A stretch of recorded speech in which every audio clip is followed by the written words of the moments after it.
Existe uma frase em Gênesis 6 tão curta que parece incapaz de sustentar o peso do que sugere. Ela menciona filhos de Deus e acrescenta um detalhe inquietante e também depois. Com isso, abre uma ferida interpretativa que atravessa milênios sem cicatrizar. A frase pode ser metáfora, memória histórica, propaganda teológica ou a tentativa primitiva de registrar algo que não cabia na linguagem disponível. O problema se intensifica quando essa linha obscura passa a se conectar com um lugar real, identificável no mapa. Monte Hermon, esse é o lugar. Com cerca de 2.800 metros de altitude, localizado na fronteira entre Líbano, Síria e Israel, não se trata de um símbolo abstrato, mas de um ponto geográfico concreto que, segundo o livro de Enoque, foi o local onde 200 seres desceram, fizeram um juramento e alteraram o curso da história humana. Isso é muito sério, gente, muito sério mesmo. E essa conexão leva a um encadeamento maior. Og, Bazan, Monte Hermon e um padrão global de narrativas que se repetem em culturas que, em tese, não deveria compartilhar a mesma memória. A questão central passa a ser distinguir o que é o texto antigo, o que é interpretação posterior e o que pode ser especulação honesta diante de evidências fragmentadas, né? O ponto de partida é o próprio texto bíblico, Gênesis 6, né? Que relata quando a humanidade começou a se multiplicar. Os filhos de Deus viram que as filhas do homem eram formosas e tomaram-nas por mulheres. O texto é deliberadamente ambíguo. Filhos de Deus, que pode significar uma linhagem piedosa, reis antigos ou seres celestiais. O hebraico usa a expressão Bene Elohim, que em outros livros como Jó refere-se claramente a seres angelicais, na presença de Deus. Em Gênesis, essa identificação não é explicada. Em seguida vem a frase que altera completamente a leitura. Havia nefilim na terra naqueles dias e também depois. A expressão hebraica indica continuidade temporal. Os nefilins não pertencem apenas a um passado antediluviano. Eles reaparecem após o dilúvio e isso cria um problema narrativo sério, porque o próprio dilúvio é apresentado como uma destruição total. O texto de Números reforça essa dificuldade quando os espias de Moisés relatam ter visto nefilins em Canaã, especificamente os descendentes de Enac. Descendente de Anak, na verdade, né? Foi errado. O texto não diz que eles pareciam nefilins, mas que eram nefilins. A leitura é direta, né? A gente vê presente no no livro de Números, né? Essa leitura bem clara. Quando Moisés envia ali pessoas, né, espias para ver a terra prometida, para ver Canaã, né? Principalmente tinha dois aí que é bem famoso, né? Que é bem conhecido, que é Josué e Caleb, né? Continuando. É nesse ponto que o livro de Enoque entra com a expansão de que Gênesis apenas resume. Embora não faça parte do cânon bíblico tradicional, Enoque era amplamente conhecido no judaísmo no Segundo Templo e é citado explicitamente no Novo Testamento, nos capítulos iniciais. Enoque descreve 200 vigilantes liderados por Semiasa que descem ao Monte Hermon e fazem um juramento coletivo.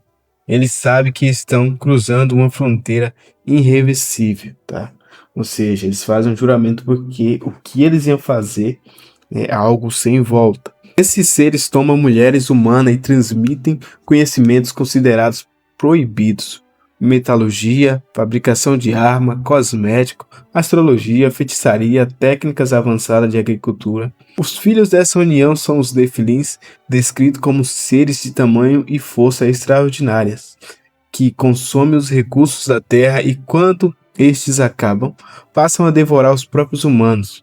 O resultado é violência generalizada e colapso da ordem criada. O nome Hermon carrega ambiguidade. Sua raiz hebraica pode significar tanto consagração quanto maldição. Essa duplicidade é comum em locais antigos considerados sagrados e perigosos ao mesmo tempo. Segundo Enoque, o monte recebe esse nome porque ali foi feito o juramento que selou a condenação dos vigilantes.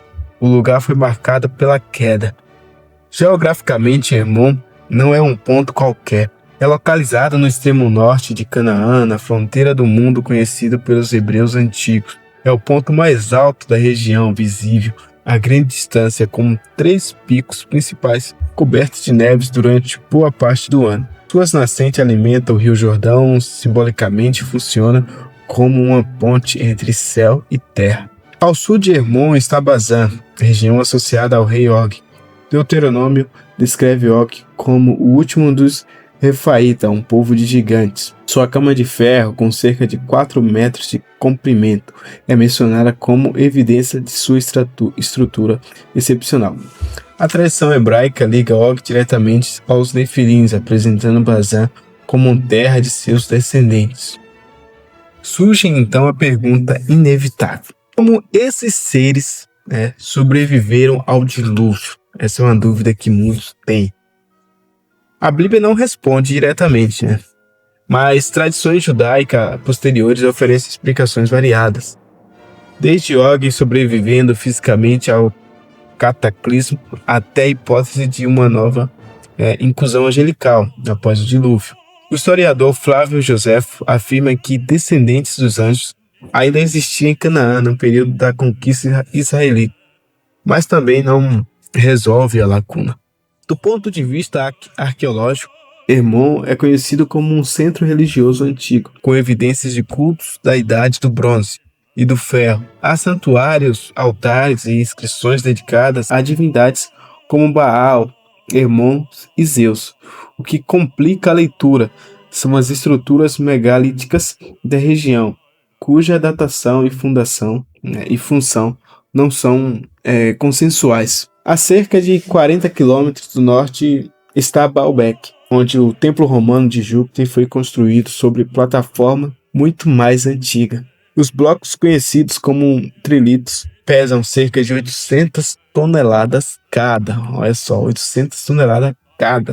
Não há consenso sobre como foram transportados ou erguidos. As explicações tradicionais falam em força de trabalho massiva e tempo prolongado, mas a lógica nunca foi produzida experimentalmente em escala semelhante. Até com a tecnologia que temos hoje, é difícil de fazer algo que chega perto desses monumentos extraordinários que vemos por todo o mundo aí. Curiosamente, tradições locais associam essas construções a gigantes. O mesmo padrão aparece em diversas culturas. Estruturas de pedras monumentais frequentemente são atribuídas na memória popular a construtores de tamanho ou força sobre-humanas. Enoque também fornece uma lista detalhada dos líderes dos vigilantes das artes que cada um ensinou. O texto tem um caráter técnico quase operacional, próximo de uma transferência de conhecimento, de uma alegoria moral. Isso não prova a historicidade, mas levanta a questão de por que uma ficção precisaria ser tão específica. O texto descreve ainda o julgamento. Arcanjos são enviados para prender os vigilantes, rebeldes em locais subterrâneos, sobre montanhas, até o juízo final. Essa ideia de seres poderosos aprisionados sobre a terra aparece em várias mitologias. Titãs no Tártaro grego, Loki sob uma montanha na tradição nórdica, forças caóticas seladas no zoroastrianismo. Pode ser arquétipo universal ou memória fragmentada de algo interpretado de forma diferente. A Bíblia hebraica mantém Hermon como um monte ambíguo. Salmos o associa à bênção que desce sobre Sião, apesar da distância geográfica. Textos históricos ligam a região a culto cananeus, especialmente a Baal. O monte acumula nomes: Hermon, Sirion, Senim, Baal, Hermon, cada um refletindo uma camada cultural distinta. Há ainda a possibilidade de que a transfiguração de Jesus tenha ocorrido em Hermon e não no Monte Tabor, como a tradição posterior afirma. Se assim for, O local associado à queda dos vigilantes se torna também o cenário da revelação da glória divina, criando uma inversão simbólica e poderosa. Quando se analisa Og e os Refaíta, o texto bíblico descreve um reino organizado como dezenas de cidades fortificadas, muros altos e infraestrutura militar. Não se trata de um grupo nômade. A arqueologia confirma a ocupação urbana intensa em Bazã durante a Idade do Bronze. A memória hebraica insiste que esses povos eram anormalmente grandes. A descrição pode ser hiperbólica, mas são consistentes. Mesmo considerado gigantismo humano extremo, os relatos ultrapassam o que a biologia humana comum explicaria sem alterações significativas. Ao redor de Hermon e do Golã, existem milhares de estruturas funerárias megalíticas, algumas com câmaras internas maiores do que o padrão da época. A explicação convencional aponta para elites tribais, mas a concentração regional coincide de forma notável com as áreas associadas ao Refaítas. Globalmente, o padrão se repete: gigantes conhecimentos avançados. Gigantes, conhecimentos avançados, estruturas monumentais, queda, punições, dilúvio ou cataclismo. As explicações acadêmicas falam que arquétipos psicológicos, exagero mitológico ou convergência cultural. Essa teoria explica parte do fenômeno, mas não elimina todas as perguntas.